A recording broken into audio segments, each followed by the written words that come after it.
Hello everyone, I am Anchal Pandey and welcome back to tireless zone. आज मैं हिंदी का second topic start कर रही हूँ जिसका नाम है भाषा। इसके पहले हिंदी शब्द का वीडियो मैंने अपलोड कर दिया है, उसे आप लोग ज़रूर देखें। आपको इस चैनल पे और भी प्लेलिस्ट मिल जाएगा, जैसे कि मॉडर्न हिस्ट्री का, टेस्ट सीरीज़ और इंग्लिश का, उसे भी आप लोग देखें। जो टेस्ट सीरीज़ है उसमें डेट भले ही पुराना है, बट उसमें सारे जो क्वेश्चंस हैं वो सारे प्रीवियस ईयर के क्वेश्चन हैं और हर एक एग्ज़ाम में ज़रूर रिपीट करते हैं, तो उसे आप लोग ज़रूर देखें। और 10 से 12 मिनट के वीडियोज़ हैं, बहुत ज़्यादा है भी नहीं। जैसे कि पहले मैं हमेशा वीडियो डेली अपलोड करती थी, बट बीच में थोड़ा डिसकंटिन्यू हो गया। उसका रीज़न ये था कि मेरा लोअर पीसीएस का मेंस था, जिसके वजह से मुझे इधर मैं फोकस नहीं कर पाई। बट अब एग्ज़ाम हो चुका है और लकीली मेरा डॉक्यूमेंट वेरिफिकेशन के लिए सिलेक्शन भी हो गया है लोअर पीसीएस में। तो अब मैं फिर से ये सीरीज़ स्टार्ट कर रही हूँ और हिंदी के साथ मैं ये इस बार का सीरीज़ स्टार्ट कर रही हूँ। इसमें आपको सारे टॉपिक्स मैं यहाँ कवर करूँगी। तो चलिए स्टार्ट करते हैं आज का वीडियो। तो भाषा के अंतर्गत आपको एक शब्द मिलेगा वांग्मय। वांग्मय का जो मतलब होता है वो होता है कि सारी भाषाओं का जोड़। जो वैदिक काल था उस टाइम व्याकरण वगैरह का उद्भव नहीं हुआ था, जिसकी वजह से सारी जो भाषाएं थी वो आपस में जुड़ी हुई थी। जैसे कि संस्कृत, हिंदी, इन सब में डिफरेंस नहीं था। इसी को हम लोग वांग्मय कहते हैं। वांग्मय के 3 पार्ट हैं। पहला वार्ता, दूसरा साहित्य और तीसरा शास्त्र।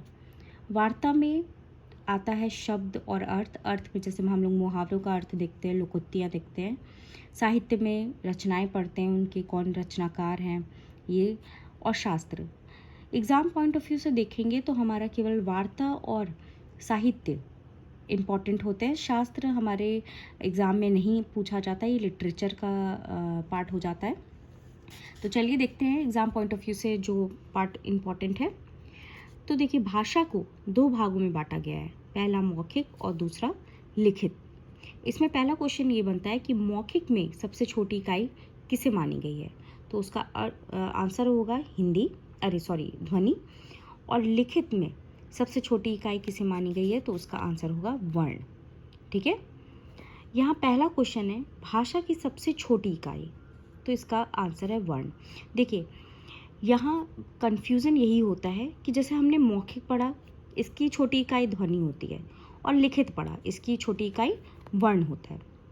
बट क्वेश्चन जब हमारा एग्ज़ाम में आता है तो भाषा की सबसे छोटी इकाई पूछ लेता है।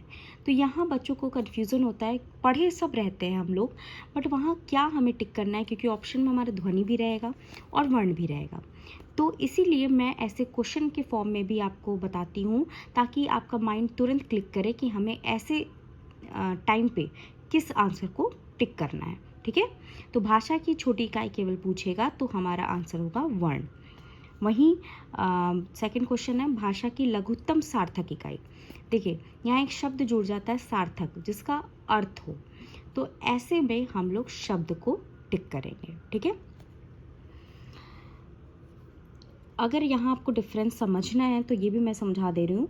जैसे कि आंचल है, एग्जाम्पल के लिए मैं एक शब्द लेती हूँ आंचल। उसमें जो वर्ण है वो 3 है, आ, च और ल। ठीक है, बट ये आ, च, ल तीनों वर्ण मिलके जो शब्द बनाया है उसका एक अर्थ निकलता है, जैसे कि जिसका मतलब होता है पल्लू या छाँव। तो सार्थक इकाई शब्द को कहते हैं, यहाँ ऐसे टिक करेंगे। और एक उसकी भी छोटी इकाई, अगर शब्द को भी तोड़ा जाए तो वो वर्ण में टूटेगा, तो इसलिए यहाँ सबसे छोटी इकाई केवल जब पूछता है तो हम लोग वर्ण लगाते हैं। ठीक है, यहाँ वर्ण विन्यास के बारे में देखते हैं। देखिए, हम लोग को वर्ण और अक्षर में डिफरेंस करना थोड़ा कठिन हो जाता है।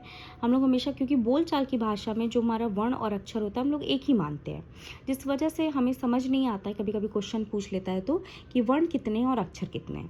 तो देखिए, जैसे एग्जाम्पल है यहाँ कमल, जैसे कि मैंने पहले आंचल लेके बताया था, वैसे ही है कि इसमें वर्ण देखा जाए तो क, म, ल 3 वर्ण हैं, बट अक्षर में हमारा ध्वनि भी इंक्लूड होता है।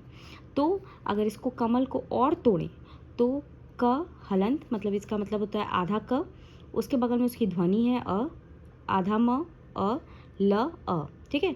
तो इस तरीके से 1 2 3 4 5 6 अक्षर हो गए और वर्ण हमारा 3 है, ठीक है। तो वर्ण और अक्षर में डिफरेंस आप यहाँ देख सकते हैं और इसे याद रखिएगा क्योंकि इससे क्वेश्चन बनता है।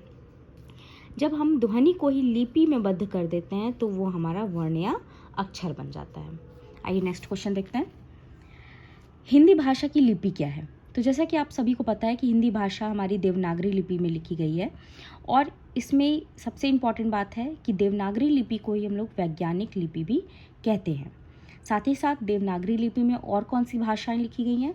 तो वो है मराठी और संस्कृत। बहुत इंपॉर्टेंट क्वेश्चन है, ये याद रखिए कि देवनागरी में हमारा मराठी, संस्कृत और हिंदी तीनों आता है, ठीक है। क्वेश्चन एक पूछता है कि गुजराती किस लिपि में लिखी गई है, क्योंकि गुजराती का जो लिपि है वो स्वयं उसकी अलग लिपि आती है, गुजराती लिपि, ठीक है। भाषा का विकास क्रम, देखिए कोई भी चीज़ की उत्पत्ति होती है तो उसके पीछे एक पूरा हिस्ट्री होता है। तो वही ये है कि जब भाषा के अंतर्गत मान लीजिए ध्वनि आया, ध्वनि मिलके वर्ण बना, ध्वनि को जब हम लिपिबद्ध कर देते हैं तो वर्ण और अक्षर में बदलता है, वर्ण अक्षर मिलके शब्द बनाते हैं। वही शब्द जब किसी सेंटेंस में हमारे किसी वाक्य में यूज़ होता है और उसका सार्थक अर्थ देता है तो वो पद कहलाता है।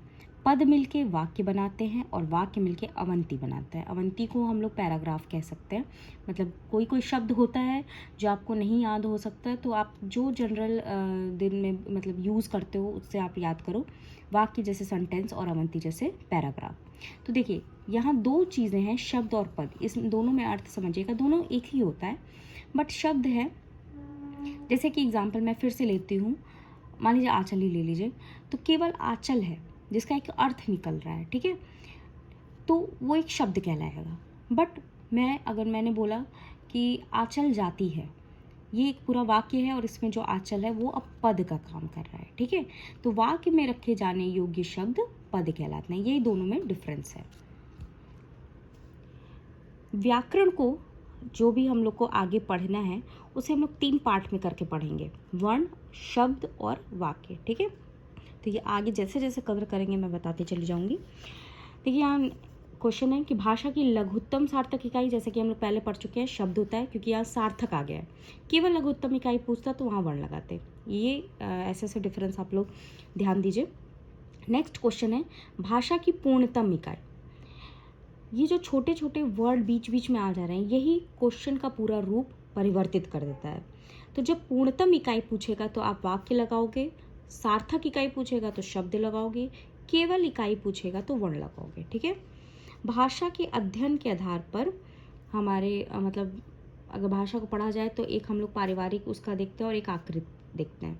पारिवारिक में जैसे कि बनारस है तो भोजपुरी में आ जाता है। आकृत में जो जैसे भोजपुरी है तो हम लोग ऐली गैली ये सब बोलते हैं तो वो इकार बहुला होता है। तो ये सब भाषा के अध्ययन का आधार है, इसको मैं नेक्स्ट टॉपिक में कवर करूँगी। फिलहाल जो आज का मेन क्वेश्चन था कि छोटी इकाई, पूर्णतम इकाई, सार्थक इकाई, ये सारा यहाँ मैंने कवर किया है। इसे आप लोग भी समझें और 1-2 बार रिवाइज़ करें।